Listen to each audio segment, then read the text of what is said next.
Halo sahabat Gebadah, bagaimana kabar saat ini? Kiranya kita terus tekun dan bersemangat dalam membaca dan mendengar pembacaan firman Tuhan. Ini adalah hari ke-112 dari gerakan baca dengar Alkitab. Sepertinya baru beberapa hari sejak kita mulai membaca 2 Samuel, namun tidak terasa kita sudah melewati setengah bagian dari kitab 2 Samuel. Bacaan hari ini diambil dari 2 Samuel pasal 14 dan 15. 2 Samuel pasal 14 mencatat kisah kembalinya Absalom ke Yerusalem. Diceritakan bahwa Amnon memperkosa adik perempuan Absalom, Tamar, lalu membuangnya. Absalom marah dan memutuskan untuk membunuh Amnon. Motivasinya bukan hanya balas dendam untuk adiknya, tetapi juga untuk melenyapkan putra sulung pewaris tahta itu. Setelah membunuh Amnon, Absalom melarikan diri ke Gesur untuk menghindari Daud dan tinggal di sana selama 3 tahun. Setelah itu, Absalom kembali ke Yerusalem dengan pertolongan Yoab, tetapi ia tidak dapat menghadap Raja Daud selama 2 tahun. Setelah itu, Absalom dan Daud bertatap muka dan berdamai, tetapi masih ada yang mengganjal. Bahkan Absalom menyusun strategi untuk merebut tahta dari ayahnya Daud. Tampaknya hubungan mereka belum pulih secara mendasar. Ayah yang normal akan marah atau menghukum Absalom atas tindakannya. Tetapi Absalom adalah satu-satunya putra yang tersisa yang akan mewarisi tahta kerajaan. Mungkin karena itulah Daud seperti Imam Eli, ragu-ragu dalam mendidik anaknya. Dia tidak melakukan tugasnya sebagai ayah dan raja. Akibatnya, Absalom memenangkan hati rakyat, lalu memberontak dan merebut tahta Daud. Daud tidak punya pilihan selain melarikan diri dari Absalom dan menuju ke padang gurun. Daud pun kembali menjalani sebuah pelarian. Kapan saat yang paling menyedihkan dalam hidup Daud? Apakah pada saat dia hidup dalam pelarian untuk menghindari pedang Saul? Ataukah sekarang saat dia dikejar oleh Absalom, putranya yang memberontak? Tentu kita bisa merasakan betapa sengsara dan sakitnya Daud sebagai seorang ayah. Ia menderita karena persinahannya di masa lalu dengan Batsheba, dan karena ia membunuh Uria. Kita harus mengingat bahwa penderitaan Daud adalah akibat dari dosanya. Walaupun tentu saja melalui rasa sakit ini jugalah Daud akan menjadi hamba Tuhan yang lebih dewasa. Lalu antara Daud dan Absalom, siapakah yang akan mendapat pertolongan Tuhan? Mari kita membaca dan mendengar pembacaan 2 Samuel pasal 14 dan 15 bersama-sama.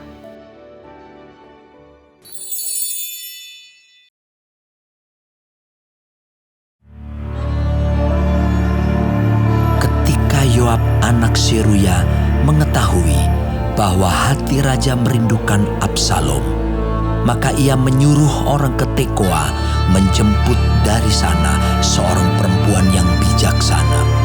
Lalu ia berkata kepada perempuan itu, "Berlakulah pura-pura berkabung, dan pakailah pakaian berkabung.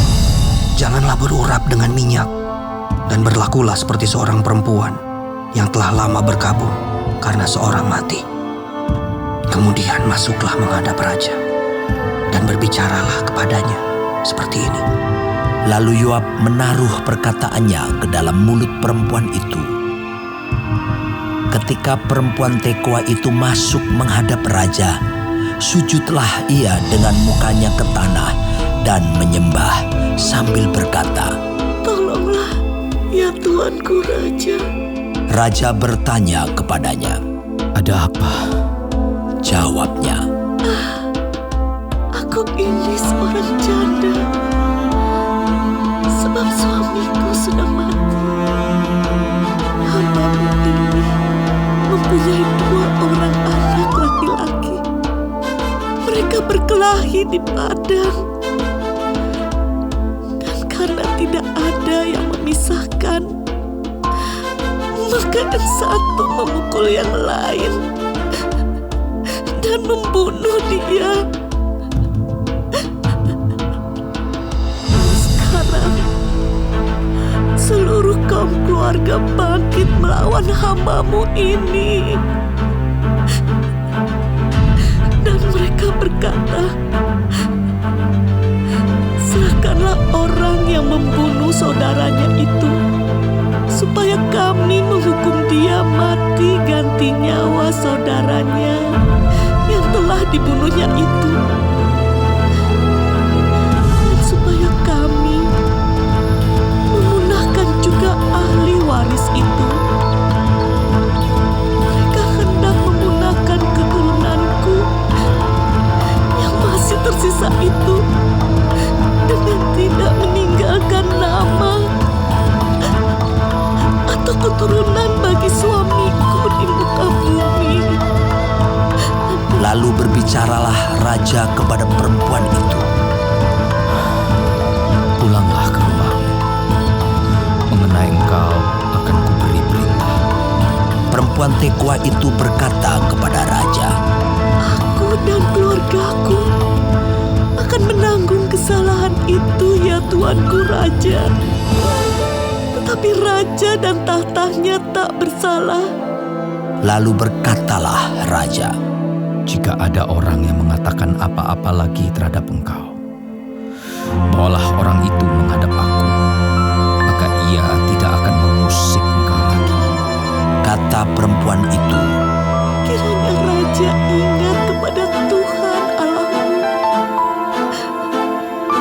supaya si penuntut tebusan darah jangan terlalu banyak menimbulkan kemusnahan, dan supaya mereka jangan menggunakan anakku itu. Lalu berkatalah raja, Demi Tuhan yang hidup, sehelai rambut pun dari kepala anakmu itu takkan jatuh ke bumi. kemudian berkatalah perempuan itu, Izinkanlah hambamu ini berkata sepatah kata lagi kepada Tuanku Raja. jawabnya. Katakanlah, Berkatalah perempuan itu, Mengapa Raja merancang hal yang demikian terhadap umat Allah?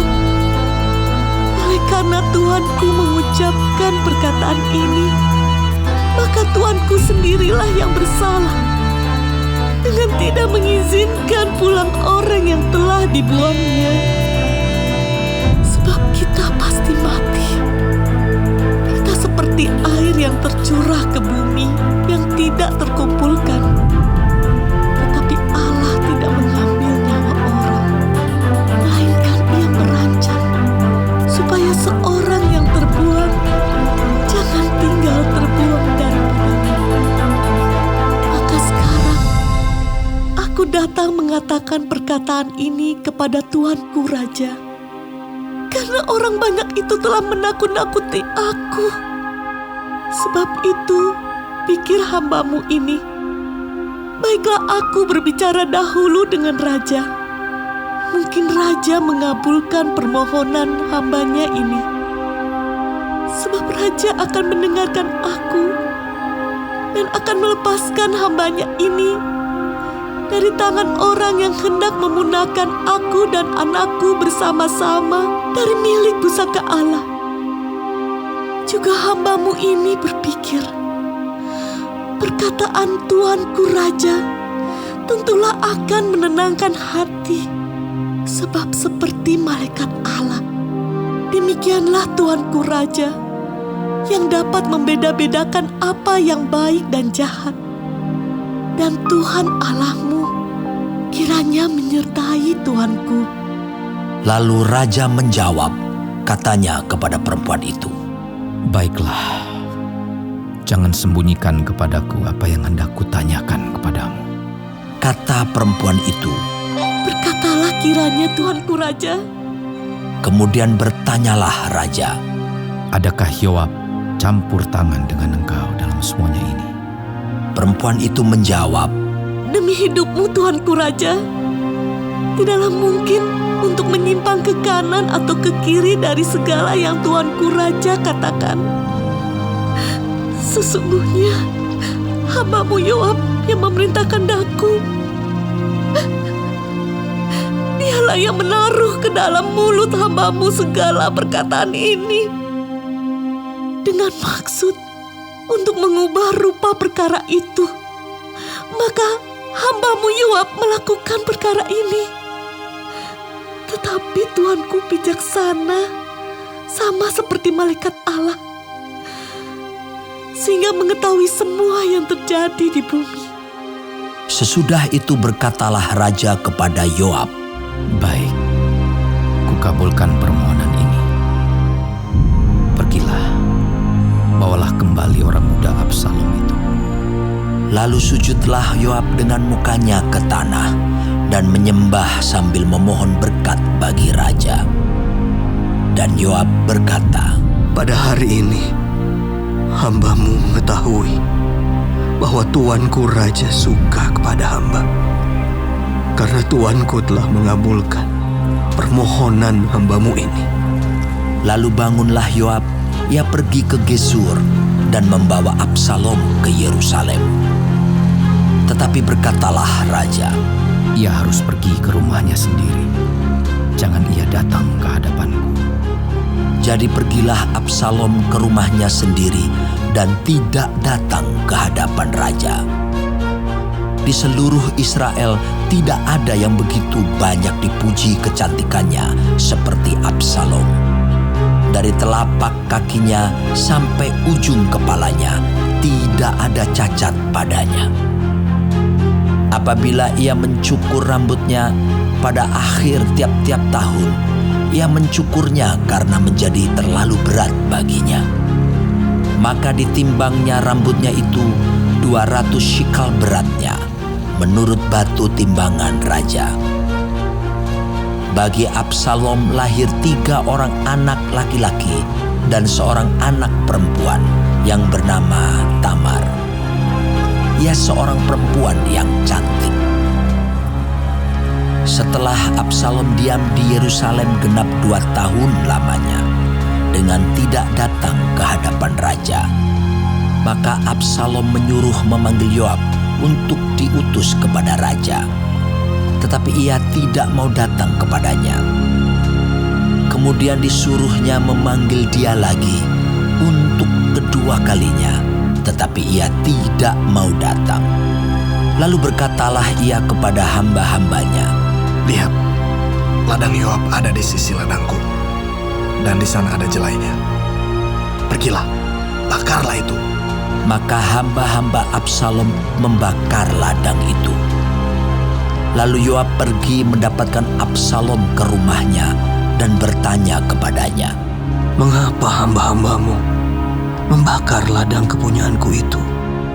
Jawab Absalom kepada Yoab, Ya, aku telah menyuruh orang kepadamu mengatakan, Datanglah kemari, supaya aku mengutus engkau kepada raja untuk mengatakan, Apa gunanya aku datang dari Gesur? Lebih baik aku masih tinggal di sana. Maka sekarang aku mau datang ke hadapan raja. Jika aku bersalah, biarlah ia menghukum aku mati.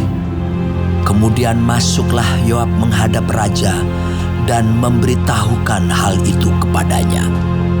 Raja memanggil Absalom dan ia masuk menghadap raja, lalu sujud ke hadapan raja dengan mukanya ke tanah. Lalu raja mencium Absalom.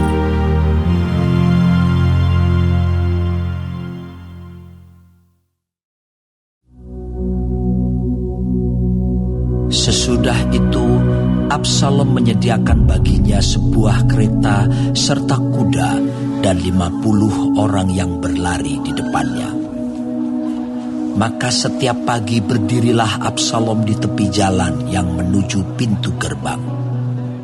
Setiap orang yang mempunyai perkara dan yang mau masuk menghadap raja untuk diadili perkaranya, orang itu dipanggil Absalom dan ditanyai, "Dari kota manakah engkau?" Apabila ia menjawab, "Hambamu ini datang dari suku Israel anu." maka berkatalah Absalom kepadanya, "Lihat, perkaramu itu baik dan benar. Tetapi dari pihak raja, tidak ada seorang pun yang mau mendengarkan engkau."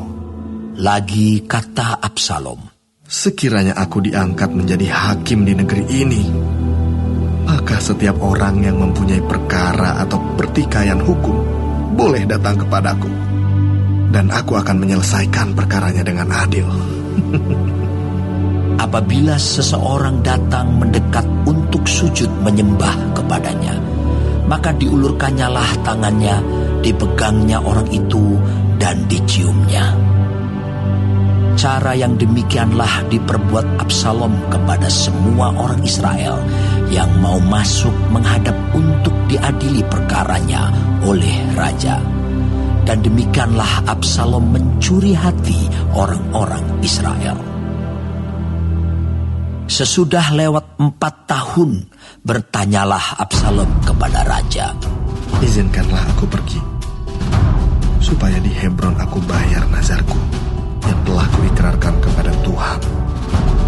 Sebab hambamu ini, ketika masih tinggal di Gesur, di Aram, telah bernazar demikian, jika Tuhan sungguh-sungguh memulangkan aku ke Yerusalem, maka aku akan beribadah kepada Tuhan." Lalu berkatalah raja kepadanya, Pergilah dengan selamat. maka berkemaslah Absalom dan pergi ke Hebron. Dalam pada itu Absalom telah mengirim utusan-utusan rahasia kepada segenap suku Israel dengan pesan, "Segera sesudah kamu mendengar bunyi sangkakala, berserulah, Absalom sudah menjadi raja di Hebron." Beserta Absalom turut pergi 200 orang dari Yerusalem. Orang-orang undangan yang turut pergi tanpa curiga dan tanpa mengetahui apapun tentang perkara itu. Ketika Absalom hendak mempersembahkan korban, disuruhnya datang Ahitofel, orang Gilo itu, penasihat Daud, dari Gilo, kotanya. Demikianlah persepakatan gelap itu menjadi kuat, dan makin banyaklah rakyat yang memihak Absalom. Lalu datanglah seseorang mengabarkan kepada Daud, katanya, Hati orang Israel telah condong kepada Absalom. Kemudian berbicaralah Daud kepada semua pegawainya yang ada bersama-sama dengan dia di Yerusalem. Bersiaplah, marilah kita melarikan diri, sebab jangan-jangan kita tidak akan luput daripada Absalom. Pergilah dengan segera, supaya ia jangan dapat lekas menyusul kita dan mendatangkan celaka atas kita, dan memukul kota ini dengan mata pedang. Para pegawai raja berkata kepada raja, Terserah kepada tuanku raja, hamba-hambamu ini siap. Lalu keluarlah raja dan seisi rumahnya mengiringi dia. 10 orang gundik ditinggalkan raja untuk menunggui istana. Maka keluarlah raja dan seluruh orang-orangnya mengiringi dia. Dekat rumah yang terakhir mereka berhenti, sedang semua pegawainya berjalan melewatinya. Juga semua orang Kreti dan semua orang Pleti. Juga semua orang Gad, 600 orang banyaknya, yang mengiringi dia sejak dari Gad, berjalan melewati raja. Lalu bertanyalah raja kepada Itai, orang Gad itu, Mengapa pula engkau berjalan beserta kami? Pulanglah dan tinggallah bersama-sama raja, sebab engkau orang asing. Lagi pula, Engkau orang buangan dari tempat asalmu. Baru kemarin engkau datang. Masakan pada hari ini aku akan membawa engkau mengembara bersama-sama kami. Padahal aku harus pergi entah kemana. Pulanglah dan bawalah juga saudara-saudaramu pulang. Mudah-mudahan Tuhan menunjukkan kasih dan setia kepadamu. Tetapi Itai menjawab raja, Demi Tuhan yang hidup, dan demi hidup Tuanku Raja, di mana Tuanku Raja ada, baik hidup atau mati, di situ hambamu juga ada. Lalu berkatalah Daud kepada Itai, Jika demikian, berjalanlah lewat.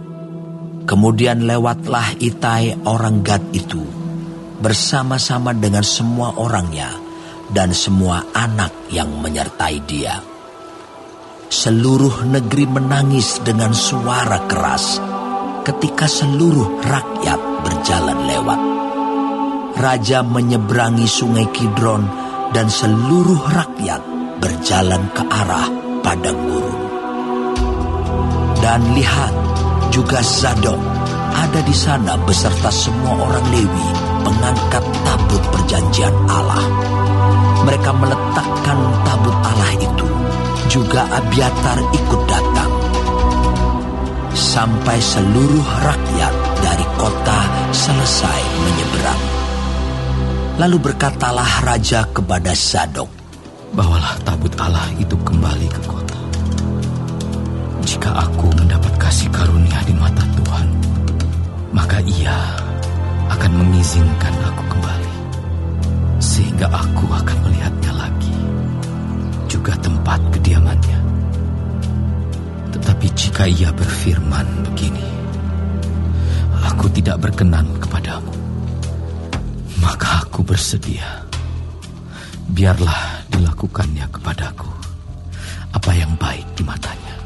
Lagi berkatalah raja kepada Zadok imam itu, Jadi engkau dan Abiatar, pulanglah ke kota dengan selamat, beserta anakmu masing-masing, yakni Ahimaas anakmu, dan Yonatan anak Abiatar.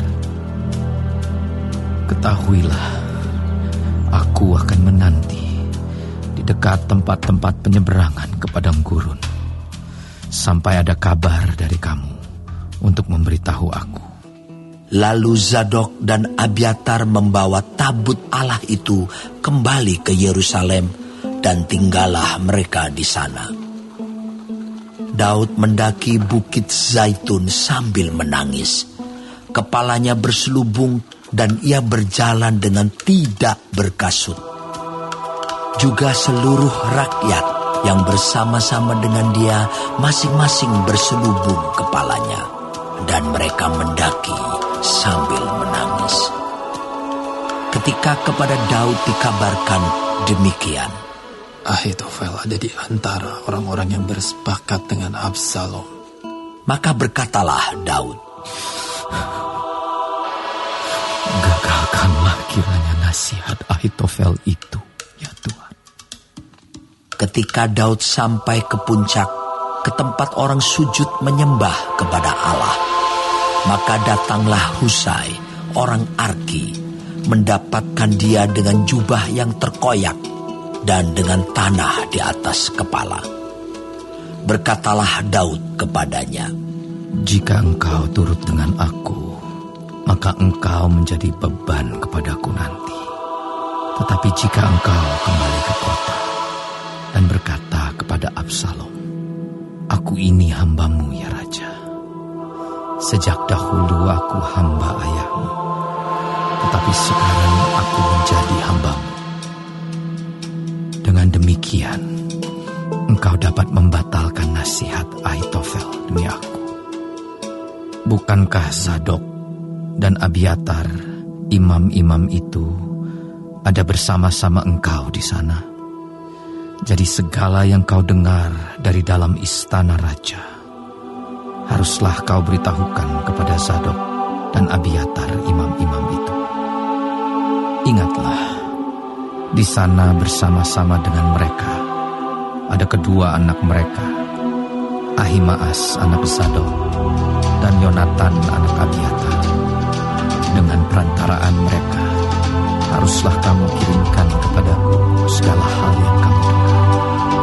Dan tibalah Husai, sahabat Daud, di Yerusalem tepat pada waktu Absalom masuk ke kota.